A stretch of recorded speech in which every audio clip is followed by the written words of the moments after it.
মিষ্টি দই খেতে ইচ্ছা করছে, অথচ বাড়িতে এক ফোঁটাও লিকুইড দুধ নেই।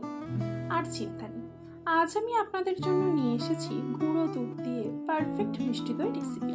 প্রথমেই আমি হাঁড়ির মধ্যে কিছুটা চিনি নিয়ে ভালো করে মেল্ট করে এর মধ্যে 1200 ml এর মতো জল নিয়ে নিলাম। এরপর গ্যাসের ফ্লেম অফ করে 200 গ্রামের মতো দুধ অল্প অল্প করে দিয়ে ভালো করে গুলিয়ে নিলাম। তারপর গ্যাসের ফ্লেম অন করে 150 গ্রাম মতো চিনি ও কয়েকটা এলাচ গুঁড়িয়ে দিয়ে দিলাম। এরপর 5 থেকে 6 মিনিট দুধটাকে এইভাবে জাল করে ওভেন থেকে নামিয়ে ঠান্ডা করে নিলাম। রাখতে হবে দুধের ওপর কোনোভাবেই যেন মালাই জমতে না পারে। দুধ হালকা ঠান্ডা হয়ে এলে এর মধ্যে আগে থেকে ফাটিয়ে রাখা টক দই দিয়ে ভালো করে মিশিয়ে নিলাম। এরপর পাত্রগুলির মধ্যে কিছুটা করে টক দই দিয়ে মিশ্রণগুলি দিয়ে দিলাম। তারপর ওভারনাইটের মতো চাপা দিয়ে রেখে দিলেই ব্যাস রেডি হয়ে গেল লোভনীয় মিষ্টি দই।